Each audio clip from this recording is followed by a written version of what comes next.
The moderator is Erik Altieri, the communication coordinator of NORML. He'll be our moderator. He'll introduce the panel. So ladies and gentlemen, let's pay attention to this next panel, Cannabis and the Demo Gap.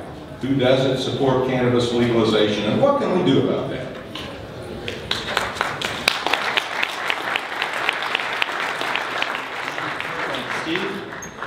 I'm Erik Altieri, as you said, and I work communications for NORML in Washington, D.C. And I'd like to thank you all for being here for the final days of Prohibition in Los Angeles.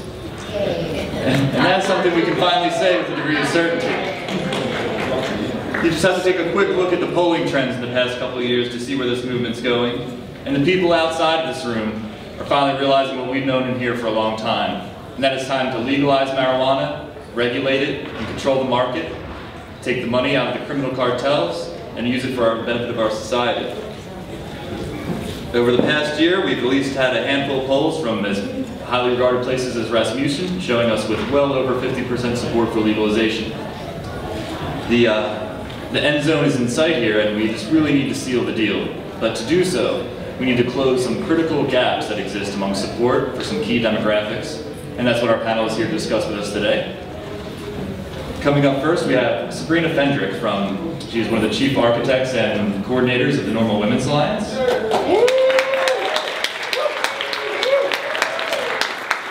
Who has been working hard on one of the most prominent gaps we've had to deal with, which is the support among women compared to that amongst their male counterparts. And just to start off with Sabrina.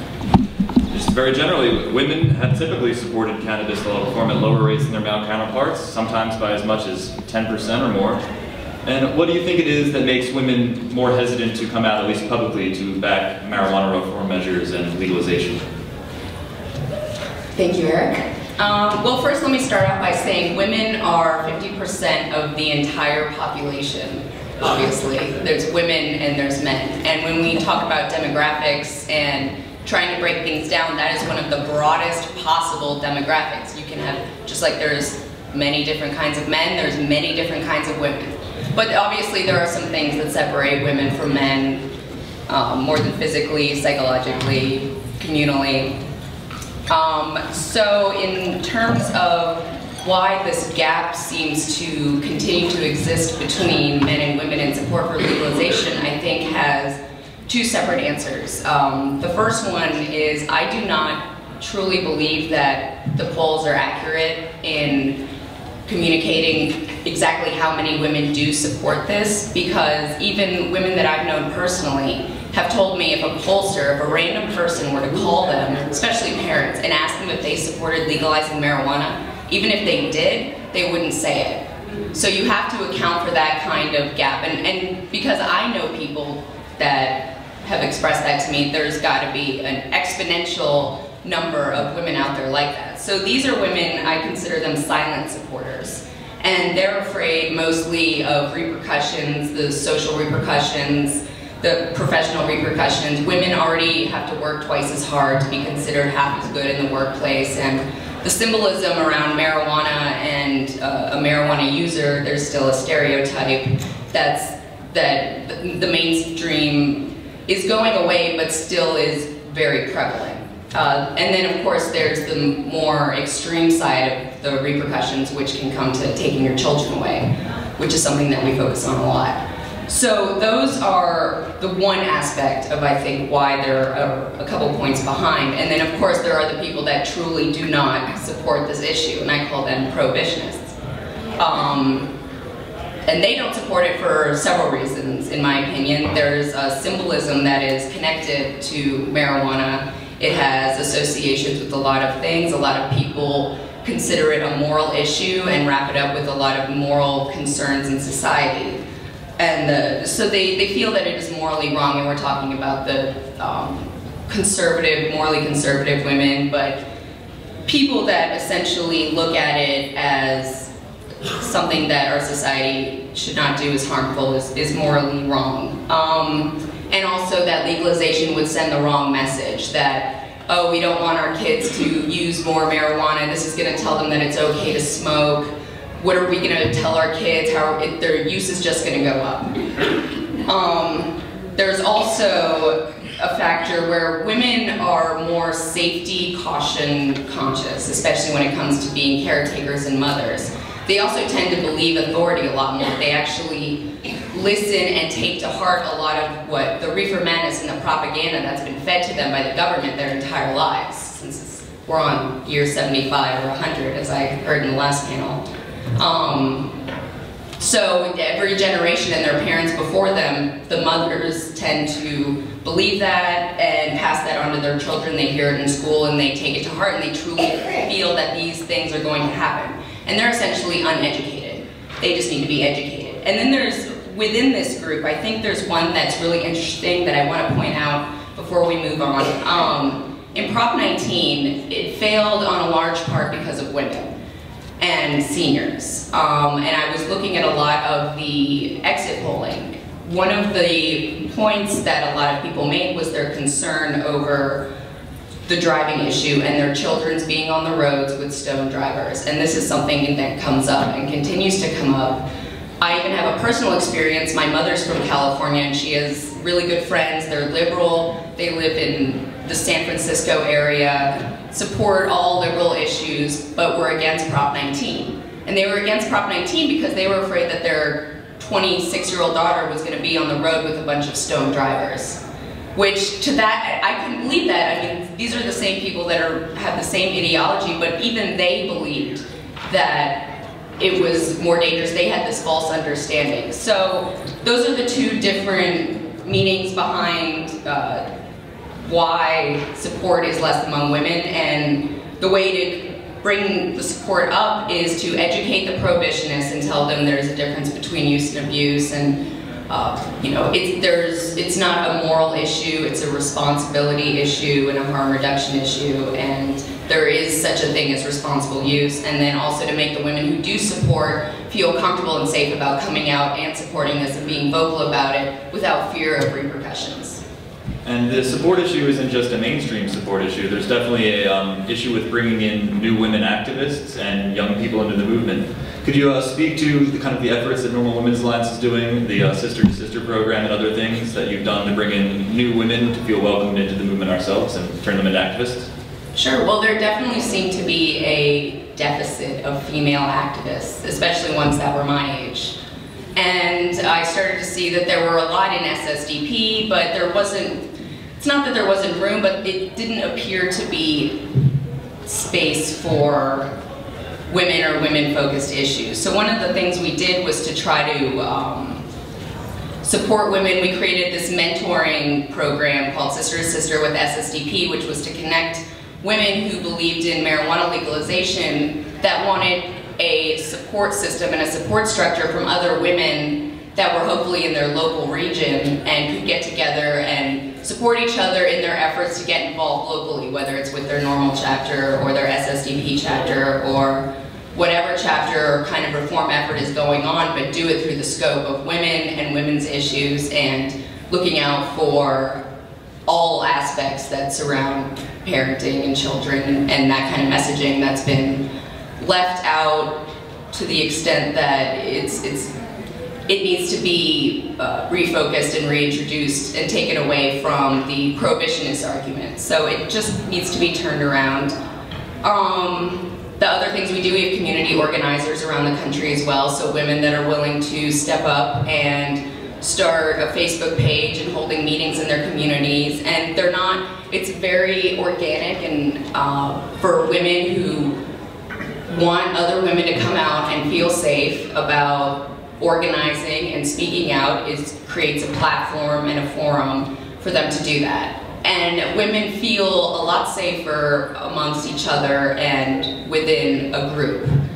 So creating that environment is hopefully going to nurture and grow more female activism within the movement and then filter it out. It's more kind of like helping them dip their toe in the water before immersing them into the entire reform movement. Our next panelist here is Stephen Downing, who entered the LAPD in 1960 and spent many, many years of his life doing work there, moving up the ladder, and saw firsthand the damage that the drug war costs and at the hands of law enforcement for many respects. One of the biggest hurdles, Stephen, with law enforcement coming out for marijuana reforms would be probably just how intertwined making marijuana arrests and low-level arrest is with their job evaluations. I was wondering if you could talk to us how that we could work with law enforcement to help reform perhaps the way they interface with cannabis and the way that comes into how their job evaluations and performances are read out. I got that question in advance too. That's a very tough question. In the state of California, there's hundreds of police departments. And those hundreds of police departments operate under the influence of their local government. So what is the attitudes of their local government? They operate under the influence of their professional chiefs of police. So what is their attitude? What is the attitude of the chiefs of police? And even more importantly, to answer the question about, really the question of quotas having to do with marijuana arrests, it has to do with the professional management skills of the chief of police and his administration. A good chief manages a department and measures effectiveness on the basis of determining the absence of crime. They deny that there are quota systems, but in many, many, many departments, that denial is a cover-up. It's just like the concept of zero tolerance. Any organization that implements policies of zero tolerance tells you immediately that the leadership of that organization is incompetent.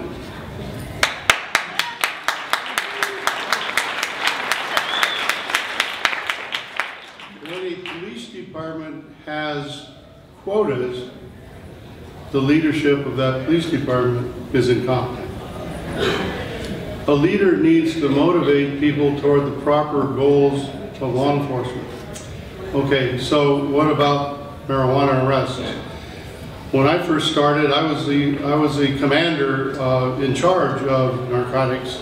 I implemented the narcotic enforcement program when President Nixon announced the war on drugs.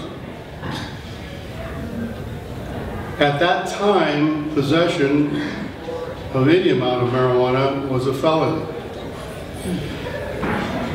At that time, a felony arrest on the recap at the end of the month was a big deal. And it didn't matter that it was a marijuana arrest or a armed robbery arrest. It was a felony. This guy's a good cop because he gets about 15, 20 felony arrests a month. Well, that too is a myth, because many good cops are able to keep a crime-free beat without making any arrests. Now that marijuana is an infraction, the possession of marijuana is an infraction, of course we've seen a fall off of arrests in the state and tickets, but I would guess that there are not as many tickets because it's not as sexy. However, the loss, this is a serious thing that a lot of people don't consider. One of the things that police are most complaining about in terms of marijuana being legalized is that we're going to lose our probable cause to move further. We're going to lose our probable cause to say, okay, step out of the car, I smell some pot. We're going to lose our probable cause to go into that house as we walk by with our canine dog and smell marijuana, and then go into the house and see if we can search it on a broader scale so that we can get that felony arrest. So there is some of that going on, and again, it depends on the department, it depends on the leadership. But the most serious thing in this state that we have to deal with to gain an acceptance by law enforcement is we have to influence a change at the top. Because when the change at the top comes, those young officers on the street are going to do what they're told. They're going to do what's expected of them. Many of them already agree with legalizing marijuana. Many of them will tell you in private that it's a wheel spinner, it's a waste of time. But we have to look at cause and effect, and we have to expose it.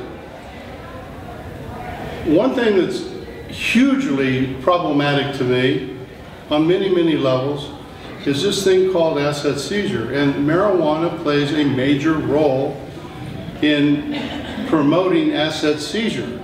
The federal government has an equitable sharing program with local law enforcement, and they have it for one reason and one reason only, so that they can leverage local law enforcement to do the job they want done, rather than to do the job that they're hired for as peace officers in the community to look after crimes against persons and crimes against property.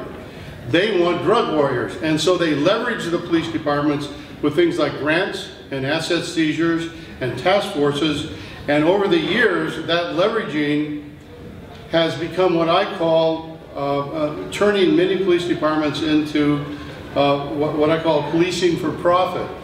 And they have become addicted to that drug money that's provided to them by the federal government. And they have forgotten that they swore an oath to their state and that this is a sovereign state. And they now, especially you in the marijuana community, the medical marijuana community, you know what's happening now. Instead of city councils and local police departments going to Sacramento and working out their problems with regulation and control, the cities themselves are now running directly to the federal government. And they're using the federal government to use asset seizure laws when this state has its own. Well, that's a terrible violation of their oath of office, and it's a terrible violation of their social contract with the people. California leads the nation in asset seizures. And those most responsible, if you live in a small community, take a look at what your small community is doing. City like Pomona, it's bringing in the most money in this state. They ended up last year with 9 cars. Now, when we implemented asset seizure, when the federal government implemented it, they said they're going after kingpins. That's why they need that law. They got to get the kingpins. They got to take the kingpins down. The average asset seizure is $15,000. How many of you have gone out and tried to get a lawyer to represent you in federal court? You can't get one for less than $50,000 most of the time. That's what I'm told. So it's the existence of these kind of programs, coupled with and married to organizations in Sacramento like the Chiefs of Police Association and the Narcotic Officers Association, led by John Lavelle, I think his name is. And there is not a piece of legislation that comes up that these guys don't oppose if it has anything to do with mandatory sentencing, harsher penalties, keeping the marijuana laws and the other drug laws in place. And there's not a lot of, there's nothing that they support that has to do with a compassionate moves on the criminal justice system. So we can recruit, and LEAP does that, and off of your next question, I will get into that for you. We can recruit the young police officers off the street and hear their attitudes, but the change needs to take place at the top, and we need to expose all of these wrongs, asset seizures, quotas, attitudes. We need to focus on what a sovereign state means, what it means to raise your right hand and swear an oath to the Constitution. We need to focus on those things because, in my opinion, law enforcement, because of the war on drugs, has lost its professionalism.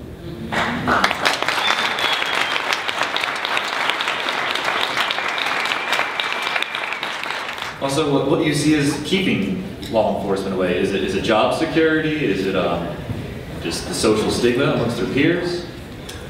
All of the above. It's, give you an example. I just traveled across the country with Javier Cecilia's Caravan for Peace. We visited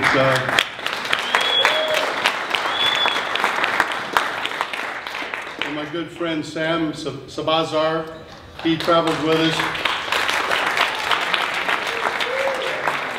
and shot every inch of video he could, and where he couldn't, he collaborated with 5 other filmmakers that were on the Caravan, and so we hope to produce some very interesting things for you all in the future.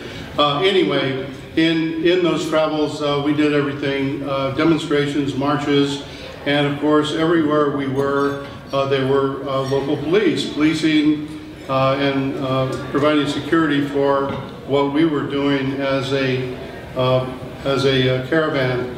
And I made a point everywhere we went, every chance I had, to give a LEAP pamphlet to the officers, to give them my card, to tell them what we do, to bring their attitudes out, to ask them to join us, to tell them how we can protect them, how we do protect them.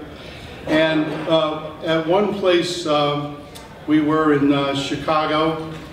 We had a demonstration. We built a SUV and made it look like a police car, only we dressed it up with the LEAP logos. And we did look like a police car, and we led the caravan. And so I went up to the officers to ask them if they could help me get it in. And I started chatting with this young woman, and I was telling her story. And I said, so, you know, come and join us, and you have your First Amendment rights off duty. And she nodded, and she said, you know, I'd love to, but I have a 3-year-old at home.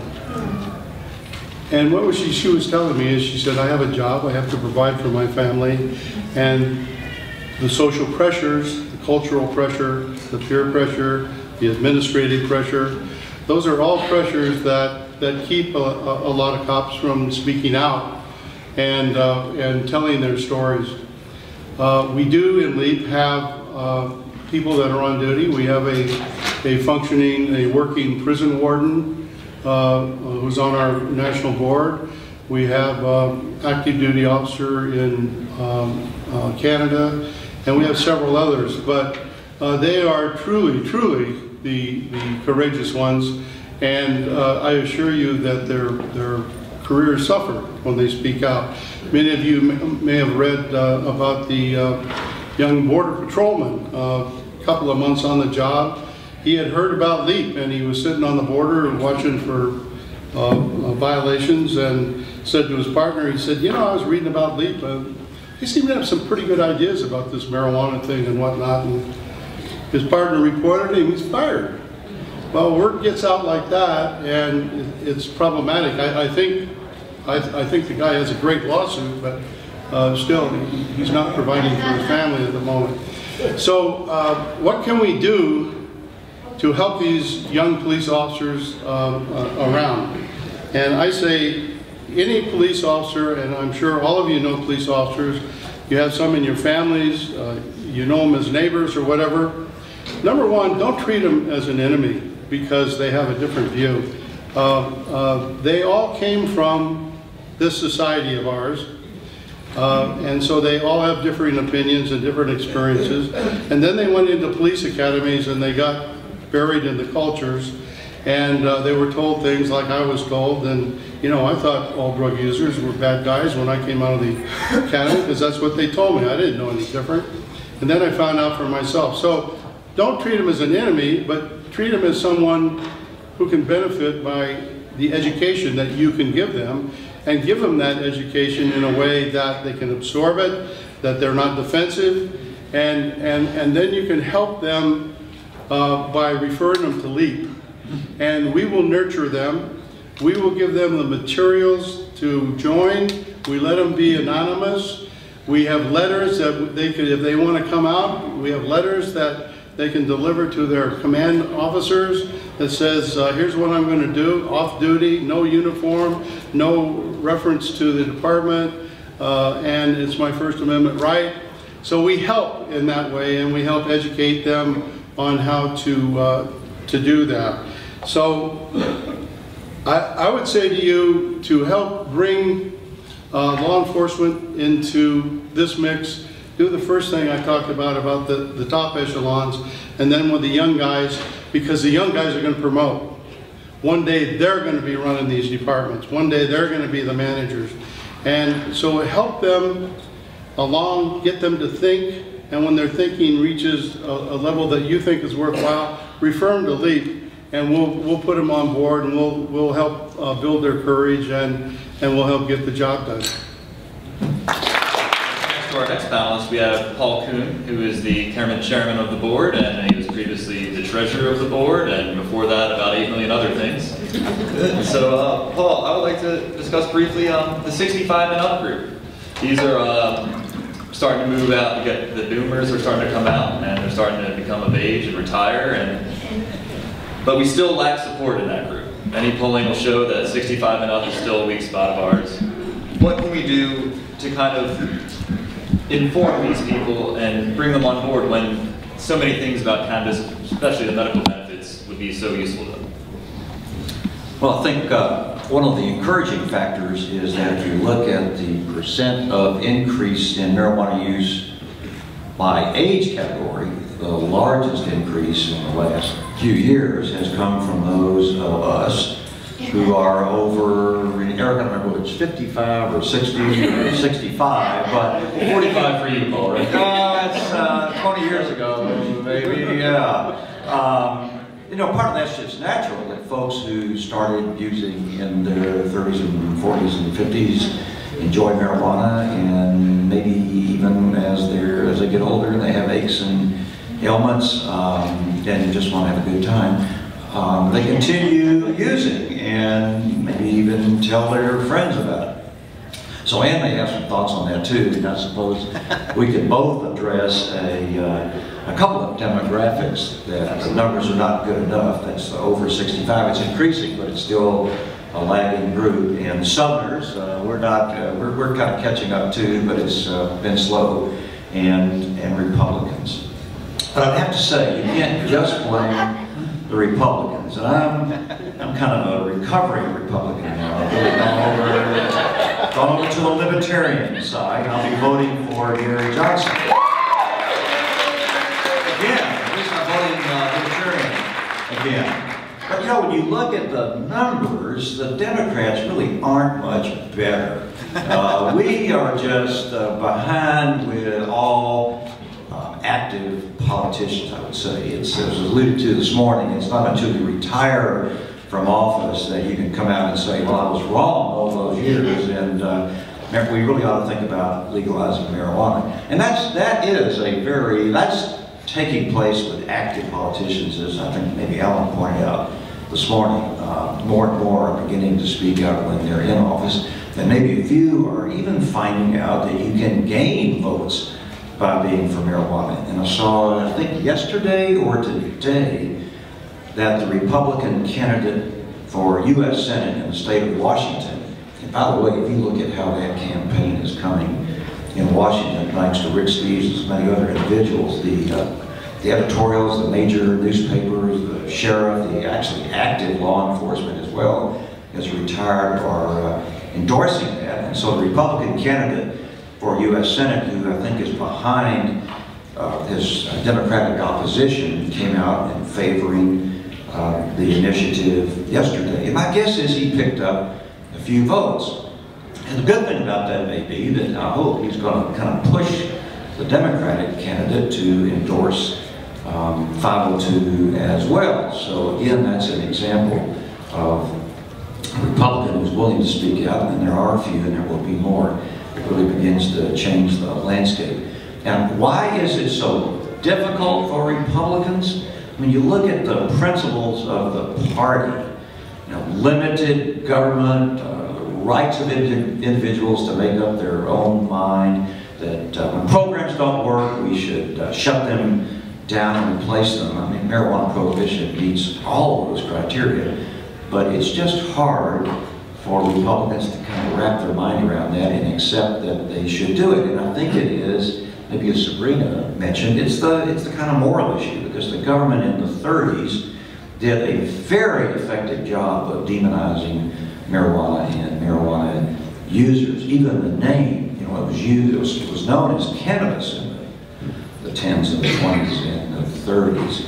And so Harry Anslinger finds this more foreign-sounding name, marijuana, and people didn't even know what it was. The AMA, American Medical Association, was late to the game in opposing the law because they read in the papers, they look at the agenda in Congress, and they're going to do something with something called marijuana. They didn't realize it was cannabis until the last minute. So it's been very effective. The charges that were made, we look back at it now, they're just embarrassingly racist and unscientific. You know, marijuana, we need to prohibit it because of its effect on the degenerate races, which was anybody that wasn't white. And I expect that really included Italians and Jews at the time as being degenerate. And what else? Other things, you know, marijuana makes darkies feel they're as good as white men. Well, that's really a dangerous drug. So the law gets on the books and it's tainted and demonized. And then in just about the time, some of that is beginning to fade away, some of it, because it's very effective, it lingers on. About the time it's beginning to fade away, then we have, you know, the Vietnam War protest and the hippies, the dirty hippies burning the American flag, and what do? Oh, they smoke this marijuana. So it created an image and a fear that's going to be very hard to overcome. But we are overcoming it. We have a majority support now. And the door for many people will be medical marijuana, which has a majority support, I think, among all parties. Yeah, just about everyone, and including Southerners and old people, and Republicans and Democrats. And you know, our opponents say, well, they're just trying to crack open the door. That's all medical marijuana is. They get the foot in the door, and then they're going to be able to use it recreationally. And in one sense, the honest answer is yes, that's exactly right. Because once it's legal for medicine, and once individuals see their next door neighbor or their cousin, or in my case, my spouse, member of their family using marijuana, and they're not kind of going crazy, and it's really effective as medicine, it begins to change your whole idea. So if nothing else, the move for medical marijuana really does have a beneficial effect in just legalizing marijuana for all of us who want to use it. And you know, once it's legal, it's available one way or another for everybody. You don't have to go, if you're a patient, and get your card. You can go to the state store or to the neighbor who's growing it, whatever. So things are beginning to change, and I think someday there actually will be mostly seniors, also a strong majority of seniors, a strong majority of Southerners, and yes, even a strong majority of Republicans whose eyes are open to the truth. Who is a strong Republican supporter and advocate from Texas. And as you may all know her, she is also Richard Lee's mom, so we all have a lot to thank her for.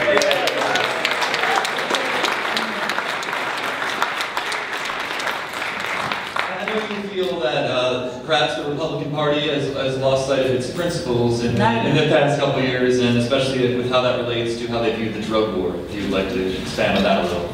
I'm going to digress for just a minute. Something was said earlier that I have to ask you all. Drug user. Is a drug user a man on his way home from work who stops at the ice house and has a beer? Yeah. Yes. Okay. You know, we say drug users and we don't think that. We do not have that in the mind of the public, do we? No. We should. Okay, that's not what I'm here for. But when he said that, that hit me. Because I do know people who stop at the ice house and have a beer. Not my husband, but many of them do. All right, I'm a Unitarian, and I am a Republican. Republican for me, but let me give you a little bit of history. I grew up in Louisiana. Went to the University of Texas, met my husband. He not only made me a Texan, but a Republican, for which I'm grateful. Why are we Republicans? Republicans believe three things very firmly. The ones who stay true to the principles: limited government, fiscal responsibility, and less intrusion in your private life.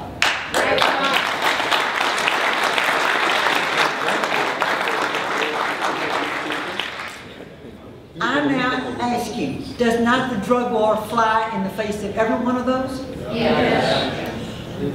Now, before 1990, I thought marijuana was the weed of the devil. But even if it were true, why did I not realize that prohibition is not the answer? It only took my heroine, Pauline Martin Sabin, of the alcohol prohibition days, it only took her 13 years to realize that prohibition didn't make it better. All it did was make it easier for kids to get alcohol because the saloon keeper didn't worry about a license. Does a drug dealer worry about a license to sell marijuana? But anyway, I thought marijuana was terrible. Until our very wonderful son found that it was good for him. And Richard looked at us and said, Mom and Dad, marijuana is good for me. And I didn't want to believe it, because I had fallen hook, line, and sinker for all the propaganda my government has put out. And I have come to question my government a lot more than I ever did. I still wave the flag. This is still the best country. But we have a cancer that we have not cured, a cancer of racism, started with slavery, and it didn't end with Jim Crow. And many people do not even know what Jim Crow is. This is a revelation to me. Many people do not know that in the South, after Abe freed the slaves, the Southern white Democrats passed Jim Crow laws. Do you know, many people do not know that it was illegal for whites and blacks to go to the same school, for whites and blacks to marry. Those were laws. Jim Crow laws. And so why now when I say we have the new Jim Crow, which has become my Bible,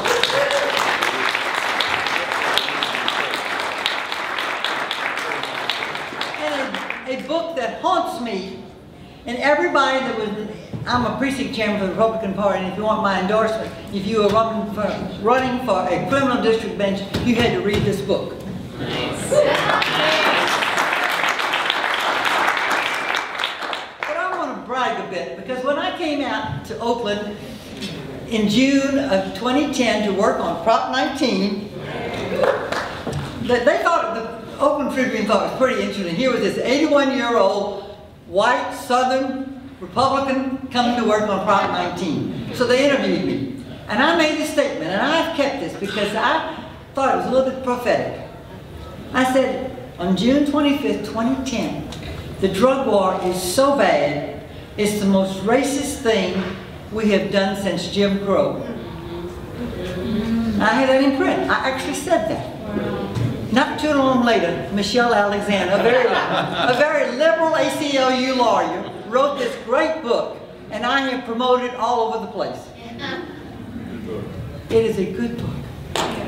It is a good book because it is true, and she has so much credibility because she takes Clinton. She does not give him any slack at all. And why the Democrats and the blacks think Clinton is a hero, I do not know. You have to answer that question for me. Because he was horrible with his drug war policies in the 8 years, along with Lee Brown from Houston, African-American, police chief, mayor. And I confronted him. You might notice I'm not too bashful. I went up to him my husband and I were out and we saw him, and I went up to him and I said, Mr. Brown, are you familiar with the new Jim Crow? He almost turned white.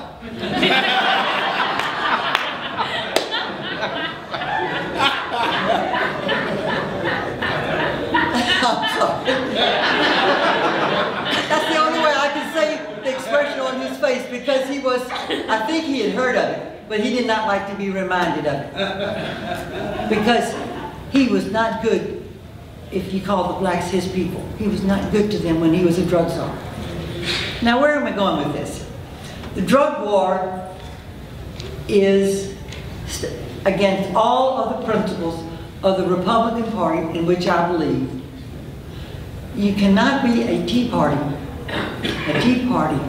and believe in the war on drugs. Because it flaunts fiscal responsibility, it flaunts smaller government, and it certainly wants to intrude in your private life. And the other thing that I cherish most of all is the freedom that this country usually offers. But I would have to say, in the light of the drug war, we have taken that freedom away from way too many young blacks and Latinos. And it's not that they do drugs any more than us whites do. Not at all. But that is my story, and I believe in my party. And by the way, about 6 years ago, when we first had a medical marijuana legislation in Austin, which didn't go anywhere, but I had 3 Republican women's groups pass resolutions in support of it. So I want you to say that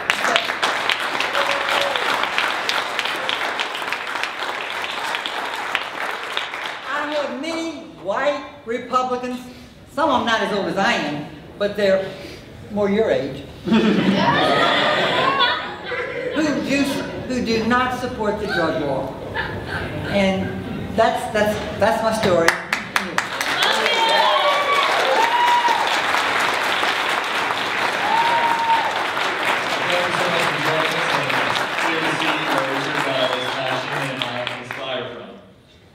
He has more courage than I do, sir. Well, you raised him right. Thank you. We're proud of him, that's for sure. We want to turn down here to the end of the line, and all the way down there we got Dr. Mitch Earleywine. He's prolific writer, professor at SUNY Albany, and we're obviously we target a lot of groups here that you would traditionally think aren't supportive of the drug war, law enforcement, and seniors. And it's time we can turn a little critical eye to ourselves. Clearly, the decades of drug war have really diminished the trust many cannabis consumers have within the system. And to the point where many of them simply don't vote. They don't go out, they don't vote for president, they don't vote for propositions, they've kind of given up that the change can happen that way. And Mitch, if you could discuss that on what can we do to get more already pro-cannabis folks involved and see that we can actually change these laws. You'll have to excuse me if I'm not my usual self. I, for a second, thought I was a Republican.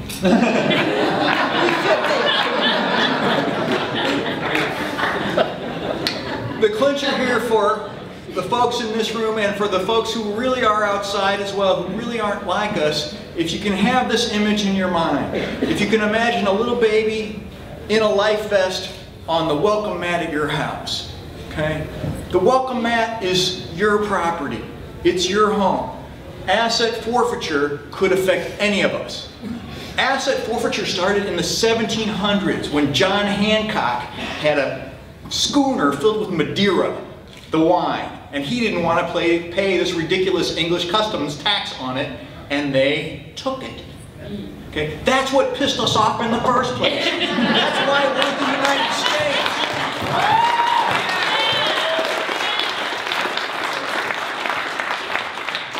And every citizen in this country has to be against this because we all love our property. Okay, the life vest on that baby. The life vest is all about your safety. In all honesty, the drug war is sucking up our police resources. I can't have somebody come to my house and protect my house if that person is down at City Hall fingerprinting some dude for an eighth. We just can't do it. And it doesn't matter if I've got pot in my house or not. It's that police officer is not available. All right? The baby. The baby. Right? Everybody's always talking about save the children, save the children, save the children, save the children. I've been smoking pot 32 years. I've never been carded. No dealer has ever said, let me make sure you're over 18. Right? It just doesn't happen. Right? But the other thing is, the children can get literally wrecked because of some record. You get one bust and suddenly you're not eligible for student loans. You get one bust and suddenly there are jobs that aren't open to you. You get one bust and you can't necessarily go into law enforcement or in some places the legal profession at all. That is just not what we want. Right? So if you can remember the baby in the life vest on your welcome mat, that's going to be how we're going to get all us to the polls and everybody else on our side. Thanks.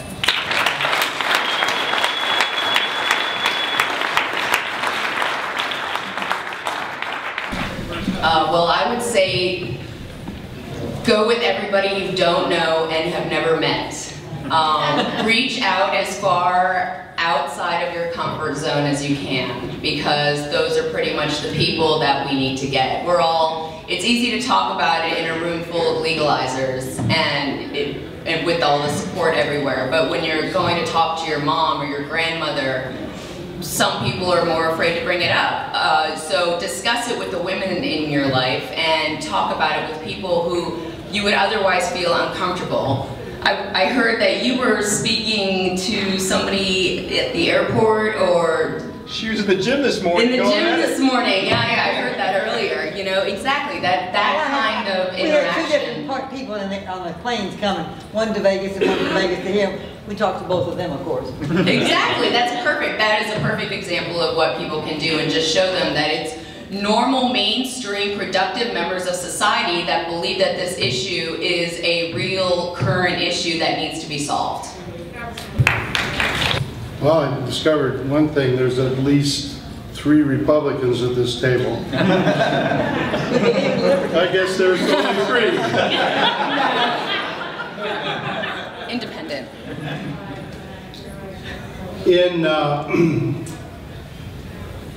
I'm going to Baltimore on Saturday for a board meeting, LEAP, and I was watching television the other night. How many of you saw the premiere episode of The Good Wife?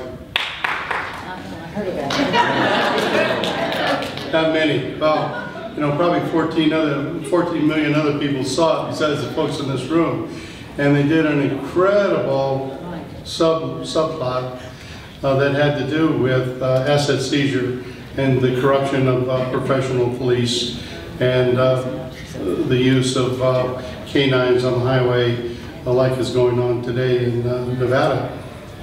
And so I'm taking an initiative back to LEAP, and I'm bringing this up so that I could encourage you and the organizations that you belong to and NORML to contact the Writers Guild of America and tell them that you can offer expertise to writers across the nation.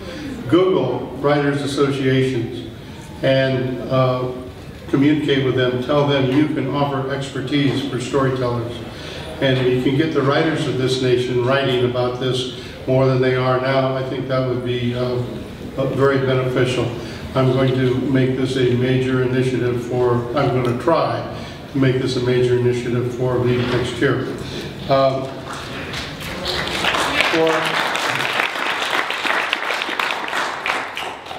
One thing I forgot to say, and I'd like to bring it up because it resonates with other things said at the table.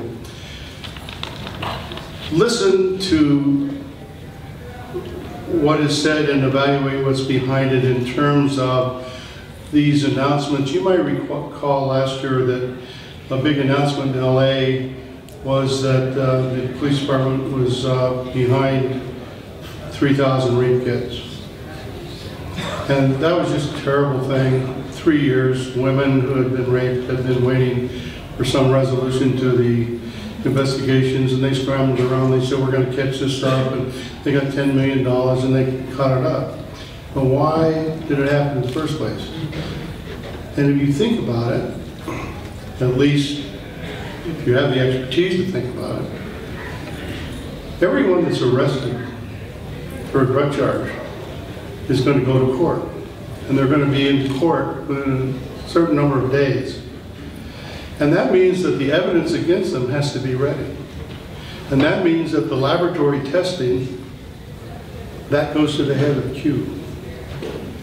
That's why they're behind 3,000 rape kits. So they caught up. What happened 2 months ago? We hear now that they're behind 4,000 fingerprint checks. Well, these are laboratory resources. They're behind. They're behind because they're doing all this other stuff. Because they're not concentrating on giving our detectives leads that have to do with crimes against person, crimes against property. So I just mentioned that to you so you can listen hard when these things happen and say, how does the drug war impact this? Which leads me to the final little clip that we might all walk away with today. And that is, when you talk to police officers and police administrators and city councils and county councils, you tell them that if you support the war on drugs, you do not support public safety. And that's a fact today. You do not support public safety. Thanks. I've been with a Republican majority in any form.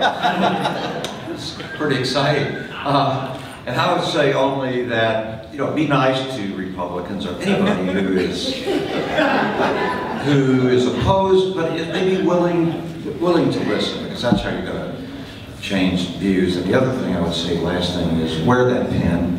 You know, that's a great conversation starter. You can be sure if somebody asks, maybe they think you're Canadian, but probably they recognize that leaf, and if they're asking, you know, they're open, they're willing to talk, and you have an opportunity to convince somebody, and we do have the facts and the truth on our side, so we don't need to be angry about it, but just calm and explain, and, you know, it's one person at a time, but we're getting there. Thanks to Richard, this pin from the California Initiative, Medical Marijuana. And it has brought on many a conversation, particularly with my white hair, my age, so on. They want to look at it and they don't really believe it. So then they ask about it. Then the next pin starts to leak. I've been wearing leak for some time. And you know, I believe in this. I want to follow up. I said earlier that this beloved country, which is the country of the land and the free for most of us, but far too many of other color, it's not. We've had the cancer of racism. Now we have the cancer of the drug war. And I think those of us who are active in it know that we have a lot to do, but it can be done. And now the thing he was talking about, and I'm going to just throw this out. I have not mentioned this publicly to anybody. I thought about starting a group. Everybody needs to have a group, don't they? I like leading. All right, how about RAMP? Republicans Against Marijuana Prohibition. Yeah!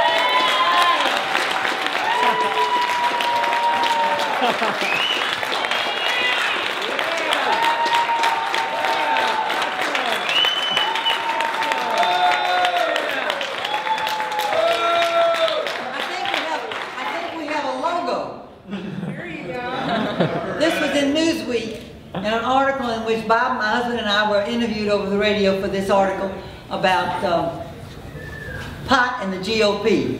Is the party of just say no morphing into the party of just say grow?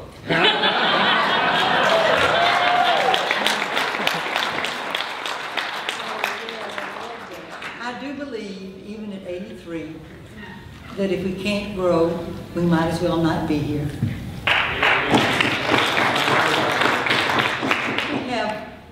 A lot to do to make sure that this is the land of the free for all of us on equal terms.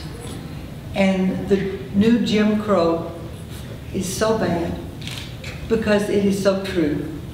And I think those of us who are here. And if you think there's anything to rant, let me know. Okay? Thank you.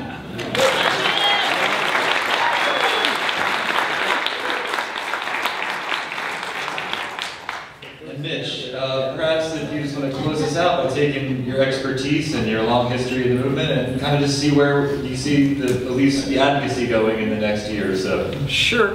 Recently I got an email from a friend at University of Central Florida, actually. And he said, I think of you as the face of NORML. And I thought, man, that's a lot of responsibility. But in fact, it really is. And I think where is activism heading? It's us kind of taking responsibility for having this identity, for being in charge of the activism. And it means sometimes I don't get to do what I want to do. Because I know if I go and punch the dean in the face, they're going to blame it on pot. If I go and make a joke and it's not in good taste, they're going to blame it on pot.